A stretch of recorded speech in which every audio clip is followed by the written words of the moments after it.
지난 목요일, 그러니까 10일이죠. 올해 노벨 문학상 수상자가 이제 발표가 되었는데요. 놀랍게도 이제 한국의 소설가인 한강이라고 하는 작가가 선정이 되었습니다. 이번 수상은 많은 부분에서 이제 최초라고 하는 기록을 남겼는데요. 한국 작가가 노벨 문학상을 수상하게 된 것도 최초가 되었고, 또 123년의 긴 역사를 가진 노벨 문학상을 아시아 여성이 받게 된 것도 최초가 되었습니다. 그리고 물론 대한민국은 노벨 문학상을 받은 여성 작가를 배출한 아시아 최초의 국가가 되었습니다. 그래서 이번 수상으로 인해서 각종 기대가 쏟아지고 있는데요. 여러분이 잘 알다시피 요즘 한국 문화가 그야말로 대세가 아닙니까? 그래서 K-푸드, K-팝, K-뷰티, K-영화, K-드라마까지 난리가 났지요. 여기에 문학까지 이제 노벨상을 받다 보니까 이제 사람들이 예상하기를 한국 문화가 이제 세계의 정점을 찍게 될 것이다 라고 예상을 하고 있습니다. 그 옛날에 백범 김구 선생님이 이런 말을 했다지요. 오직 대한민국이 한없이 갖고 싶은 것이 있다면 그것은 문화의 힘이다 라고 하는 말을 했다 합니다.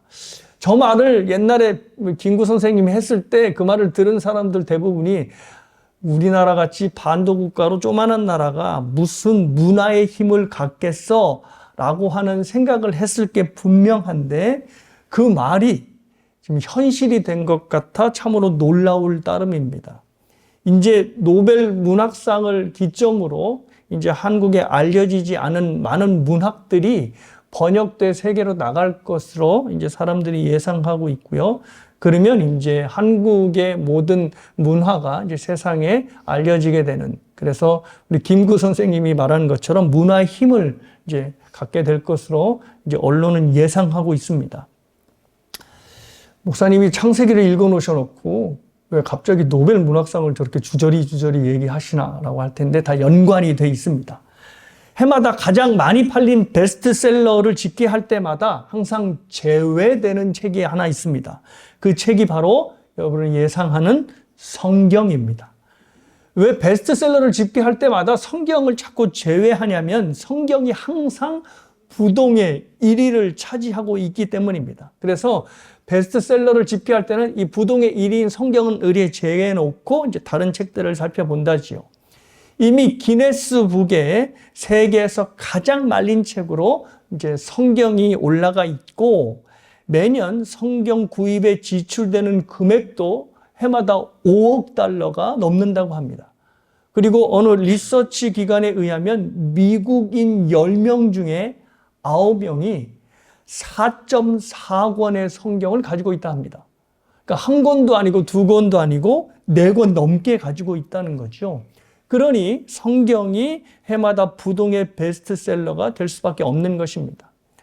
이렇게 성경은 굉장히 여러 가지 기록들을 갖고 있는 특별한 책임에 분명하지만 성경이 우리에게 특별한 이유는 따로 있습니다.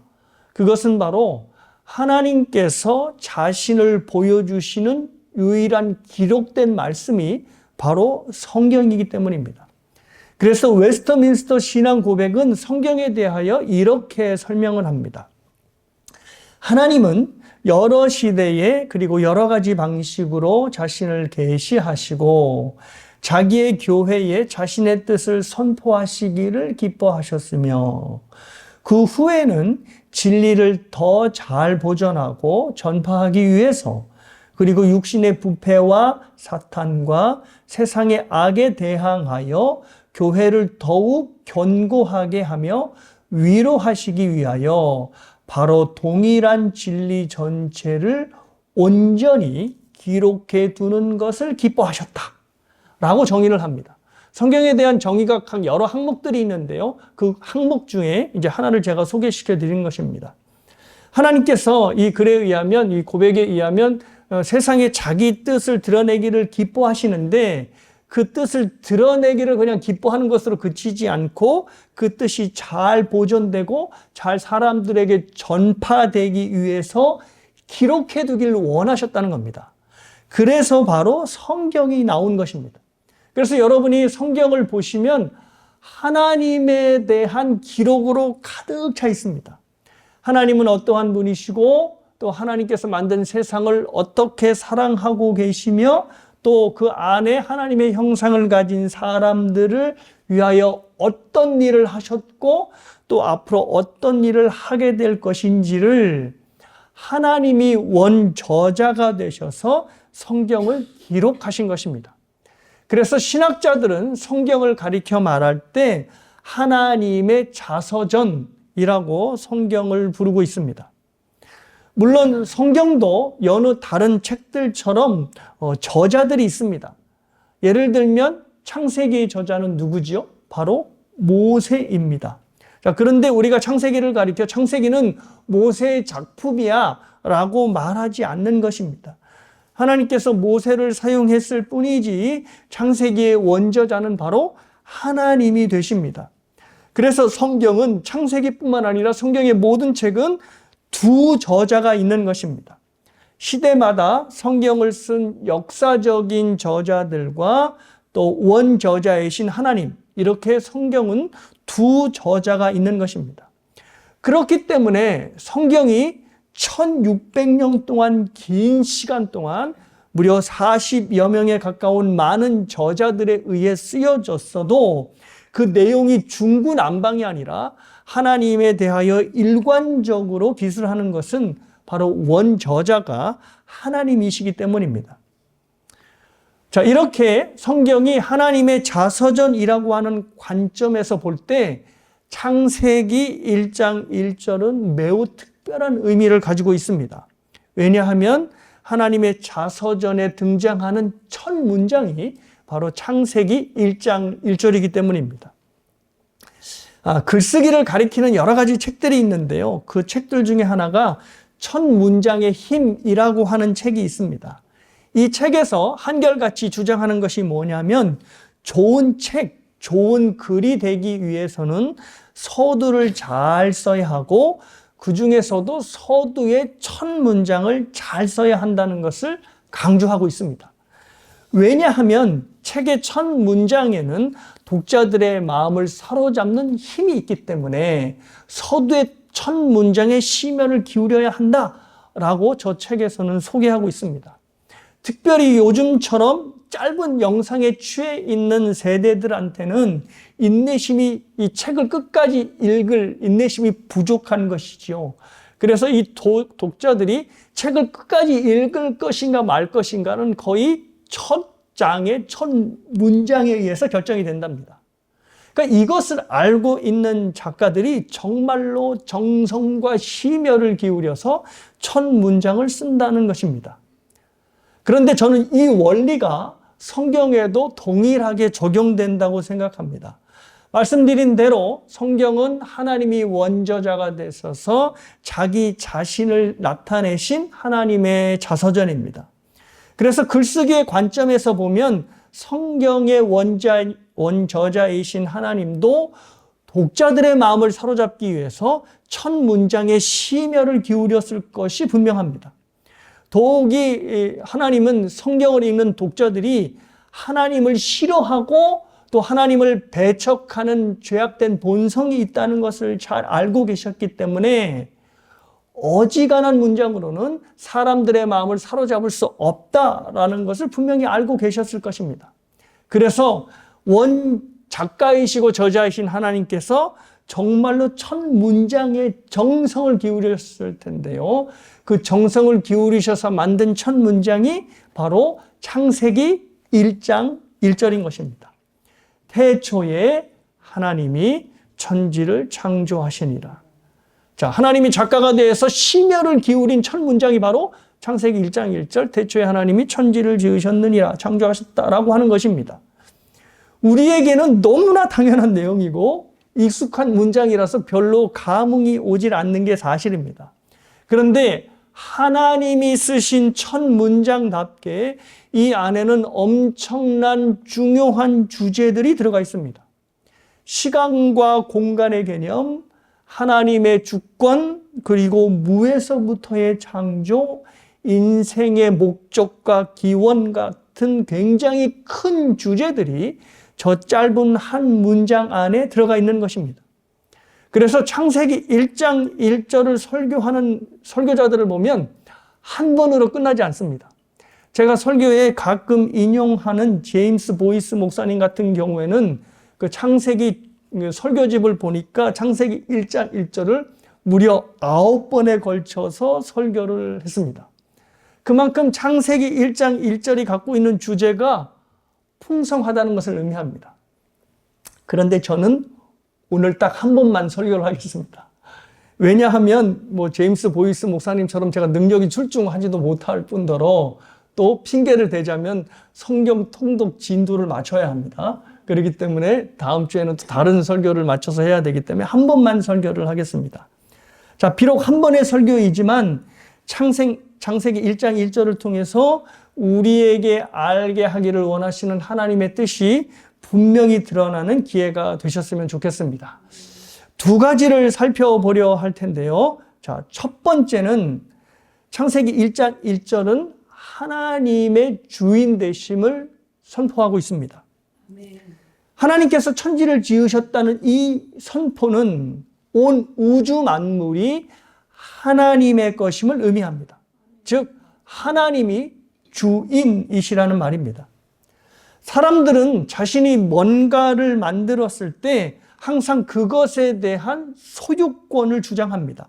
그것이 아무리 하찮게 보이고 없이 보이는 것이라 할지라도 그것을 만든 사람은 그것에 대한 주인으로 자기가 생각하며 오너십을 주장하는 것이죠. 서진이가 2살, 3살 됐을 때의 일입니다. 그때가 한창 그림에 재미를 붙이고 있던 때라 틈만 있으면 종이를 꺼내 들고 아무거나 막 그려서 그것이 마치 작품이냐 자랑스러워했던 그런 때였습니다. 본인은 기억도 못할 겁니다. 근데 그 그림이 얼마나 지가 생각하기에 자랑스러운지 막 손님들에게 작품이라고 선물로 주고, 그래서 제가 좀 그러지 않았으면 좋겠는데 하는데 너무 자신감 있게 이제 그림을 주는 것입니다. 자, 그런데 그러다 보니 집안 곳곳에 서진이가 그린 그림들로 이렇게 널려져 있는 거죠. 그래서 하루는 제가 청소를 하면서 그 그림들을 다 갖다 버린 적이 있습니다. 그것을 알게 된 서진이가 난리가 난 것이죠. 내 그림, 지 말로는 작품이죠. 내 그림이 어디 갔느냐? 왜 내 그림들을 아빠가 함부로 버리느냐고 울고불고 난리가 난 것입니다. 제 눈에는 분명 낙서로밖에 보이지 않는 그 그림들이 서진이에게는 소중한 자기 작품이었던 것입니다. 아무리 낙서 같은 그림일지라도 자기가 만든 이상 그 그림의 주인은 당연히 서진이가 되는 것입니다. 그러니 아빠가 왜 자기 마음대로 내 그림을 버리느냐라고 따지는 일은 정당한 일이 될 수밖에 없는 것입니다. 하나님께서 천지를 창조하셨다는 이 말은 온 천지 만물의 주인이 바로 하나님이심을 말씀하십니다. 그리고 동시에 하나님이 지으신 이 세상에서 우리가 내 것이라고 주장할 수 있는 것은 아무것도 없다는 것 역시도 의미합니다. 이 세상의 모든 것이 하나님이 만드신 것이니 그 모든 것에 대한 오너십은 당연히 하나님이시기 때문에 우리가 내 것으로 주장할 수 있는 것이 단 하나도 없다는 것입니다. 사람들이 내 것이라고 여기며 사는 모든 것들, 그게 집이 됐던 자동차가 됐던 옷, 가방, 현물이 되었던 간에 그들이 소유하고 있는, 우리가 소유하고 있는 모든 것들이 전부 하나님의 것입니다. 그래서 하나님께서 천지를 창조하셨다라는 것을 믿는 사람들에게는 하나님께서 분명하게 명령하셨습니다. 어떤 명령을 하셨냐면 너희들이 갖고 있는 현물의 일부를 바쳐라 라고 명령을 하신 것입니다. 하나님께 드림으로 자신이 가지고 있는 모든 것이 하나님의 것이며 원래의 주인이 하나님이시다라는 것을 상기시키게 하기 위해서입니다. 그 대표적인 명령이 바로 11조입니다. 근데 우리는 11조를 생각할 때 나의 갖고 있는 소유 중에, 나의 소득 중에 하나를 떼서 하나님께 드립니다. 그러면서 뭐라고 생각하냐면 이거는 하나님 거니까 하나님께 드려야 되라고 생각을 합니다. 그러니까 이 말은 나머지 9개는 내 거고 하나는 하나님 거니까 하나님께 드려야 된다라고 생각을 하는 것입니다. 자, 그런데 이거는 잘못된 겁니다. 10개 중에 하나가 하나님 거라 하나님께 드리고 나머지 9개는 내 거니까 내가 갖는다는 의미가 아니라 10분의 1은 나머지 10분의 10 전체를 대표하는 하나이기 때문에 하나님께 드리는 것입니다.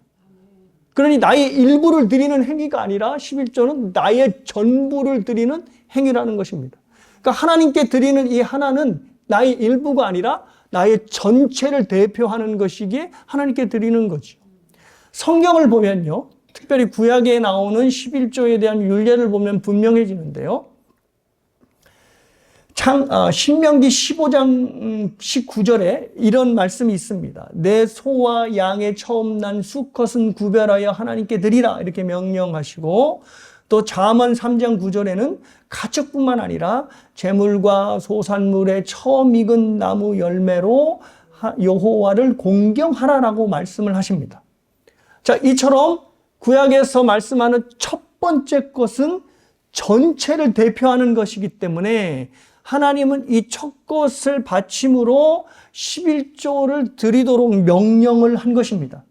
그러니까 소산의 첫 것으로 11조를 드리는 것은 나의 일부를 떼서 하나님께 드리는 것이 아니라 나의 전부를 드리는 것을 의미했다는 것입니다.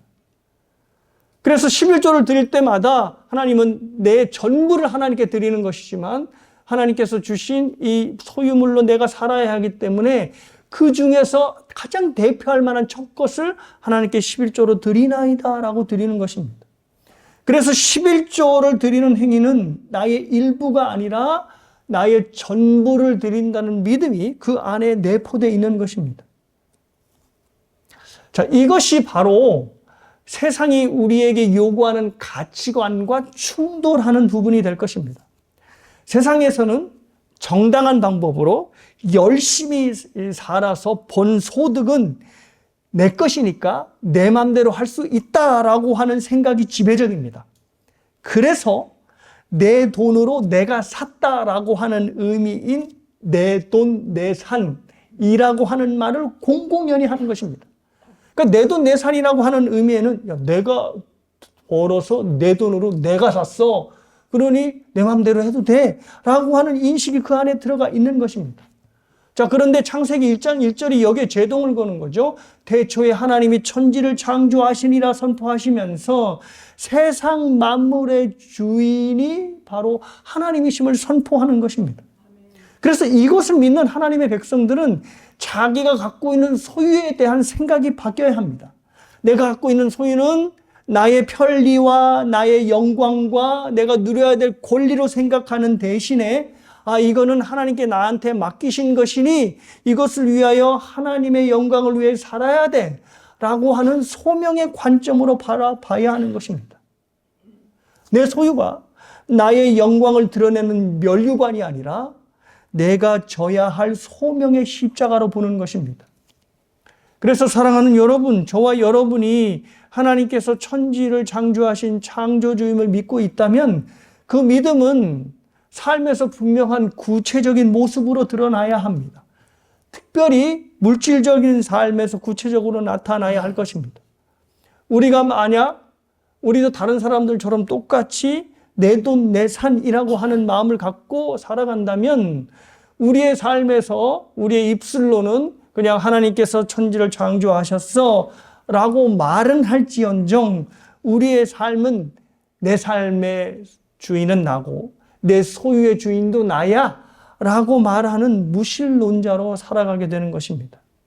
우리의 가장 작은 소유라 할지라도 우리의 가장 작은 부분이라 할지라도 하나님의 선하신 뜻이 반영되어 하나님께 돌려드리는 삶을 살아가시는 여러분 모두가 되시길 주님의 이름으로 축복합니다.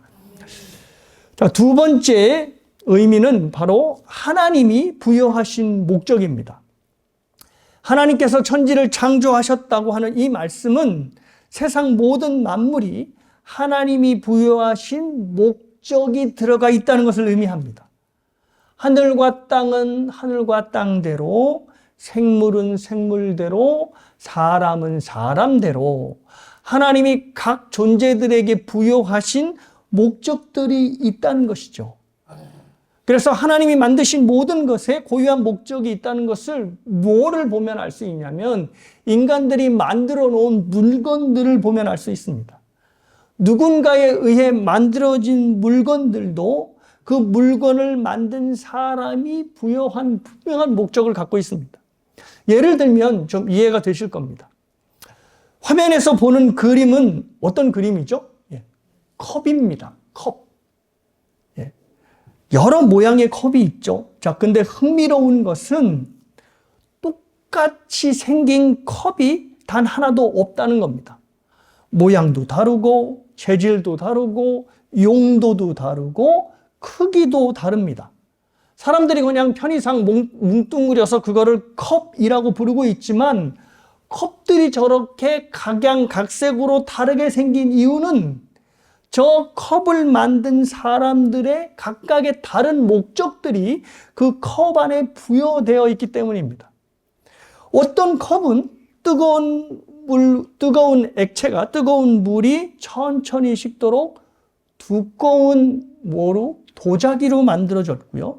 또 어떤 컵은 안에 있는 내용물이 보이도록 유리로 만들어졌고, 또 어떤 컵은 한 번 사용하고 쉽게 버릴 수 있는 목적으로 플라스틱으로 만들어졌습니다. 자, 이렇게 컵을 만든 사람이 어떠한 목적을 갖느냐에 따라서 모양과 재질과 크기가 달라진 것입니다.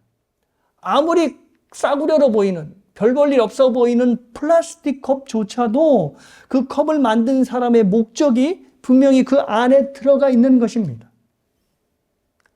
하나님의 창조도 마찬가지입니다.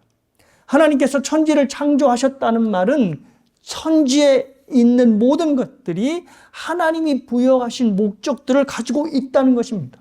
나무는 나무대로, 생물은 생물대로, 사람들은 사람대로 각기 다른 목적을 부여하고 그 피조물들은 그 목적을 갖게 된 것입니다. 그래서 하나님에 의해 지음받은 피조물들은 하나님이 주신 목적대로 살 의무가 있는 것입니다. 그 의무를 따라 살아가야 하는 것이죠. 그래서 여러분이 창세기 1장을 보면 하나님께서 피조물을 창조하시면서 그 피조물들에게 명령을 내리시는 것을 볼 수가 있습니다. 예를 들면 물 가운데 궁창이 있어 물과 물로 나뉘라 라고 명령을 내리시죠. 그리고 물은 생물을 번성하게 하라라고 하는 명령도 주시고, 또 땅은 풀과 씨 맺는 채소와 열매 맺는 나무를 내라라고 명령을 하십니다. 그래서 각기 창조된 날들을 보면 하나님의 명령들이 따라 나오는 겁니다. 그런데 이 하나님의 명령들이 바로 뭐냐면 그 피조물에게 부여하신 목적이 되는 것입니다. 그래서 피조물들은 하나님이 부여하신 목적을 명령으로 받아서 살도록 되어 있는 것입니다. 자, 그렇다면 만물의 영장인 사람은 어떨까요? 하나님께서 사람을 창조하시고 명령을 하셨을까요? 예, 당연히 하셨습니다. 그래서 28절을 보시면 여러 명령들이 나오는데요. 생육하고 번성하라, 땅에 충만하라, 모든 생물을 다스려라 이렇게 나오고, 또 2장에 가면 유일한 금지 명령이 나오죠. 선악과를 먹지 말라. 그리고 아담에게는 독초하는 것이 좋지 못하다. 이 말은 이제 남자와 여자가 결혼하여 한 가정을 이루라라고 하는 명령을 주시는 겁니다. 이 명령들이 전부 다 무엇인가 하면 인간에게 부여하신 그 고유의 목적들이 되는 것입니다. 이 목적 목적들로 살아야, 이 목적들을 따라가야 모든 피조물들이 하나님 보시기에 좋은 삶을 살게 되는 것입니다.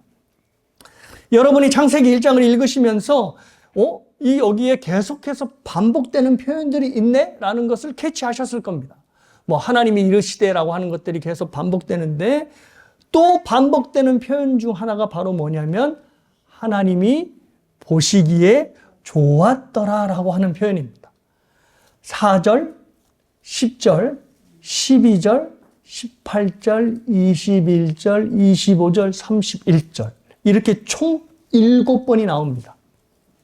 그런데 이 표현들이 나오는 타이밍을 보면 하나의 공통점이 있습니다. 그것은 하나님이 명령하시고 그 명령대로 이행이 될 때 어김없이 하나님이 보시기에 좋았다라고 하는 표현이 나온다는 것입니다.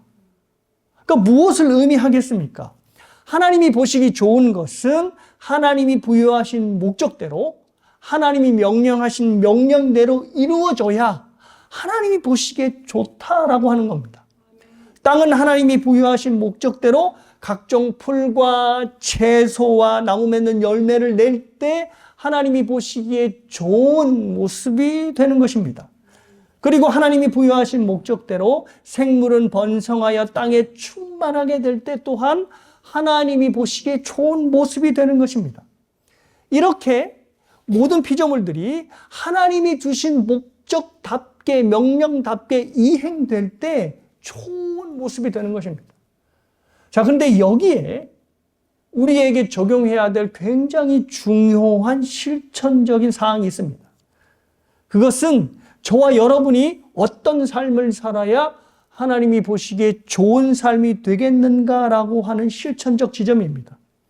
그것은 바로 여러분이 예상했듯이 창세기 1장의 모습처럼 하나님이 부여하신 목적대로, 다시 말해서 하나님의 명령대로 저와 여러분의 삶이 이루어질 때 하나님이 보시기에 좋은 삶이 된다는 것입니다.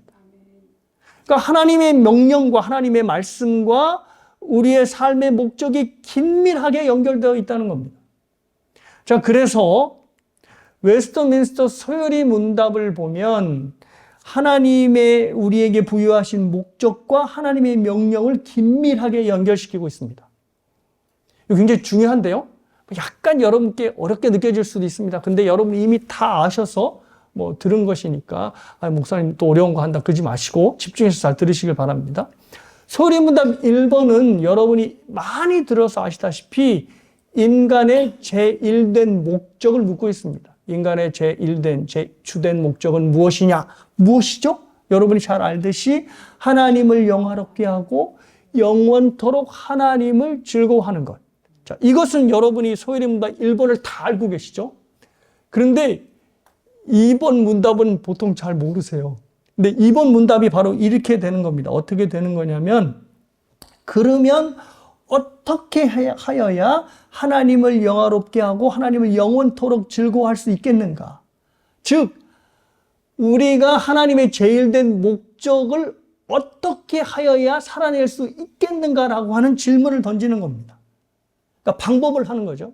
그러니까 1문답에서는 우리가 제1의 목적을 달성하는 것인데 그 제1의 목적은 하나님을 영화롭게 하고 영원토록 즐거워하는 것이야 라고 나왔으니까 이제 2번에서는 그럼 어떻게 해야 그렇게 할 수 있는데? 라고 묻는 것입니다. 근데 거기에 대한 답변이 이렇습니다. 신구약 성경에 기재된 말씀은 어떻게 우리가 그를 영화롭게 하고 즐거워할 것을 지시하는 유일한 규칙이다 라고 막. 여기서 규칙을 뭐로 바꿔 읽으셔도 되냐면 명령으로 바꿔 읽으셔도 됩니다. 그러면 문답 1번과 2번을 연결시켜서 요약하면 이렇게 되는 겁니다. 우리가 하나님을 영화롭게 하고 영원토록 즐거워해야 할 제1의 목적을 갖고 있는데, 제 주된 목적이요. 근데 이 주된 목적을 우리가 어떻게 이루면서 살 수 있냐면 성경을 통해서 우리에게 명령하시는 모든 명령을 따를 때, 지킬 때 우리는 하나님께서 우리에게 부여하신 제1의 목적을 이루며 살 수 있어. 우리의 삶에서 하나님을 영화롭게 하고 영원토록 즐거워하는 삶을 살 수 있게 되는 것이지. 그래야 창세기 1장에서 계속해서 반복해 나오는 하나님이 보시기에 좋았더라의 삶을 살 수 있는 것이다 라고 가르치는 것입니다.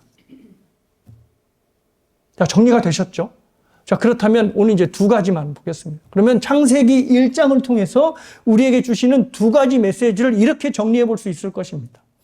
하나님께서는 성경의 첫 문장인 창세기 1장 1절을 통해서 온 우주 만물의 주인이 바로 하나님이심을 선포하고 있습니다.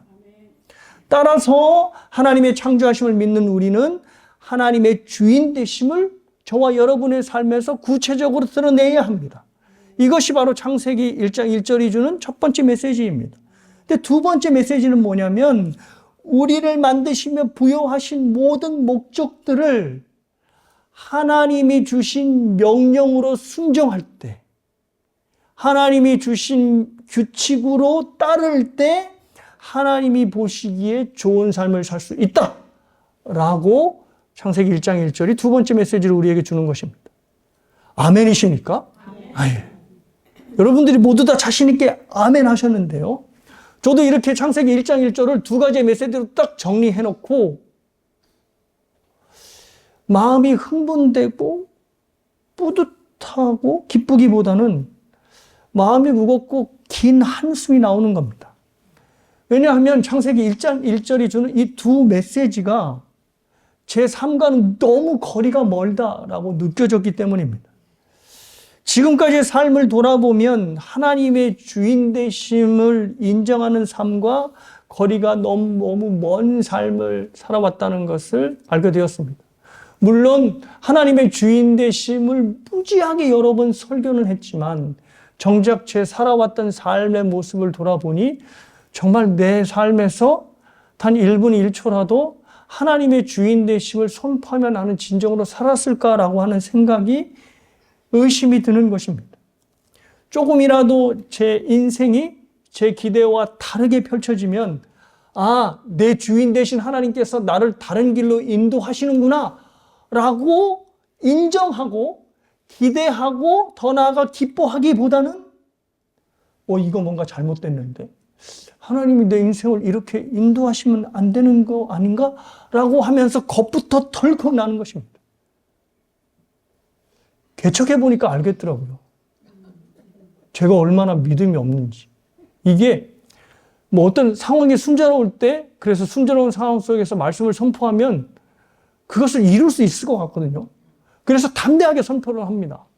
근데 문제는 저 아내도 항상 하는 얘기지만 자기는 왜 강대상에서 내려오면 그렇게 희마리가 없어? 라는 말을 하는, 그래서 강대상에서 내려오지 마! 라는 얘기를 하는 겁니다.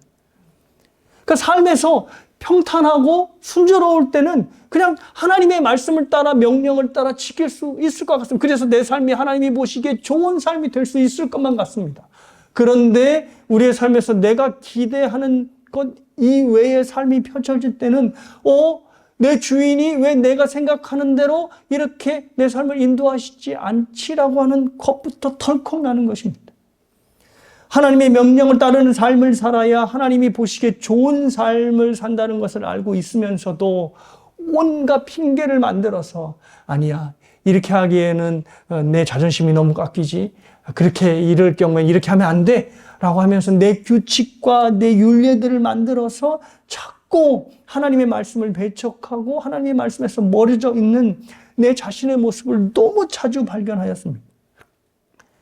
힘에 조금만 부치기라도 하면 이내 기도할 엄두조차 내지 않는 내 자신의 연약함을 보면서 하나님의 말씀을 통해 나는 위로와 소망을 갖는 것이 아니라 나는 정말 안 되는구나 라고 좌절과 절망을 느꼈던 것입니다. 근데 사랑하는 여러분은 어떠십니까? 성경에서 주신 말씀대로 창세기 1장 1절이 우리에게 주는 메시지대로 여러분이 모든 명령을 따라갈 때 하나님이 보시기에 좋은 삶이 시작된다는 말씀을 들으면 나도 할 수 있다 라고 하는 격려와 용기의 메시지로 들립니까? 아니면 나는 영영 할 수 없을 거야 라고 하는 좌절과 실망이 경험되십니까? 여러분의 표정을 보니 저와 여러분이 크게 다르지 않을 것이라 생각합니다. 하나님의 명령 앞에 자꾸만 작아지고 하나님의 주인 되심에 기뻐하기보다는 겁이 덜컥 나는 것이 저와 여러분의 현재의 모습이 될 것입니다. 그래서 사랑하는 여러분, 저와 여러분의 삶에서 반드시 해야 할 행위, 반드시 해야 할 일이 하나 있습니다. 그것이 바로 무엇이냐 하면 실망과 좌절 그리고 작아짐을 경험할 때마다 내 자신에게 복음을 선포하는 것입니다. 복음의 내용이 무엇입니까? 저와 여러분이 살아내야 할 순종과 하나님이 주인 되는 삶을 하나님께서는 당신의 독생자를 보내셔서 우리를 대신하여 이루셨다라고 하는 것이 복음의 내용인 것입니다. 날마다 실패하고 날마다 죄를 짓는 나를 대신하여서 예수님께서 하나님의 모든 진노를 받으시고 내가 드리지 못한 온전한 순종을 나 대신 하나님께 드렸다라고 하는 것이 복음의 핵심인 것입니다. 그리고 그 예수님의 순종을 성부께서는 예수님의 순종으로 받지 않으시고 우리의 순종으로 받으셨다라고 하는 것이 복음의 내용인 것입니다. 그래서 저와 여러분이 삶에서 말씀을 접할 때마다 깊은 한숨과 좌절을 경험할 때마다 나는 안 돼, 나는 안 돼야로 끝나서는 안 되고 나는 안 돼라고 한 내 자신에게 복음을 선포해야 하는 것입니다. 주님께서 다 이루셨어. 그리께서 주님께서 다 이루신 삶을 하나님께서 받아주신 것이지 라고 선포를 해야 하는 것입니다. 그렇다면 내 연약함에 대한 실망과 좌절을 예수님을 향한 기쁨과 감사로 돌릴 수 있게 되는 것입니다. 내가 지킬 수 있고 내가 할 수 있다 생각하면 정말로 우리에게 남는 것은 실망과 좌절밖에는 없다는 것을 기억하셔야 합니다. 그래서 사도 바울처럼 나의 나된 것은 오직 하나님의 은혜라고 하는 고백을 여러분들이 하게 될 때 우리가 겪는 모든 신앙적 좌절과 절망은 하나님의 은혜를 더욱더 크게 경험시키는 은혜의 도구로 바뀌게 될 것입니다. 사랑하는 여러분, 복음의 능력으로 하나님께서 저와 여러분의 주인 되심을 드러내시기를 주님의 이름으로 축복합니다. 그리고 하나님의 모든 명령에 복음이 주는 위안과 능력으로 순종하셔서 하나님이 보시기에 좋은 삶을 살아내시는 여러분 모두가 되시길 주님의 이름으로 축복합니다.